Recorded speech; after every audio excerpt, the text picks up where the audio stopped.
יש, כמו שציינתי, מספר סוגים של ניתוחים. הניתוח השכיח ביותר והנפוץ ביותר היום הוא ניתוח של טבעת.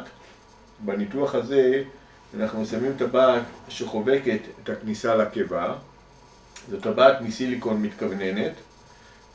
טבעת מחוברת לאיזושהי צינורית שנמצאת, מחוברת למאגר שנמצא מתחת לאור, ועל ידי הזרקה של תמיסת מלח אפשר לכוון ולשנות את הגודל של הטבעת, ומכך להתאים אותה למטופל. כמו שציינתי, זה הניתוח הפופולרי ביותר עדיין שקיים להרזייה. יש לו מספר יתרונות ומספר חסרונות. היתרון העיקרי שלו הוא בפשטות היחסית שלו בהשוואה לניתוחים האחרים. ההחלמה היא קצרה יחסית.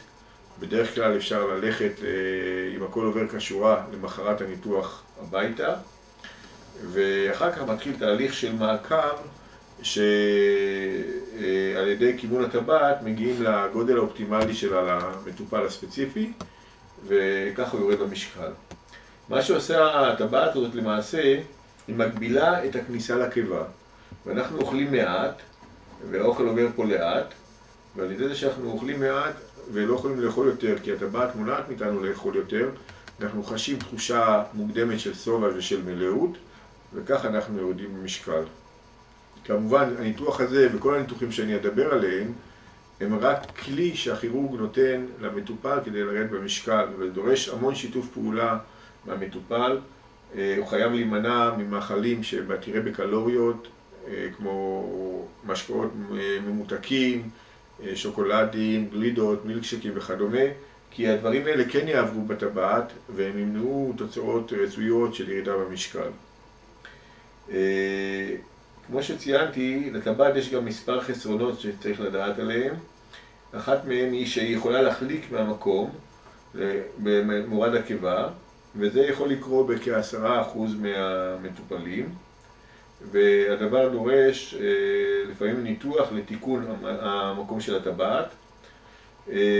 גם הניתוח הזה ניסה בלפרוסקופיה בדרך כלל בלי לפתוח את הבטן, ויש סיבוך אחר שיכול לקרות שזה חדירה של הטבעת לקיבה. זה נקרא אירוזיה, וזה קורה ב3-4% מהמטופלים. בסך הכל הסיבוכים האלה לא קורים מיד, הם יכולים לקרות אחרי מספר חודשים, או אחרי שנה, או אחרי שנתיים, וזה גורם לכך ש10-15% מהמטופלים צריכים לעבור ניתוח אחר בשביל לתקן את המקום של הטבעת או להחליף אותה. זה אומר ש80-85% מהמטופלים מרוצים מהניתוח ונהנים ממנו.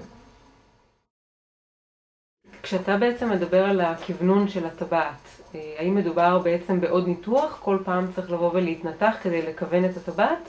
לא, מדובר בזריקה פשוטה שנעשית דרך האור, כמו לקיחת בדיקת דם או משהו כזה, זריקה שפשוטה, לא כואבת, או כמו דקירה, ומזריקים מעט תמיסת מלח לתוך הטבעת, וככה מכוונים את הגודל המתאים שלה. הדבר יכול לעשות או במרפאה של הכירורג או במכון הרנטגן תחת שיקוף לפי הצרכים והטכניקה שהכירורג נוקט בה.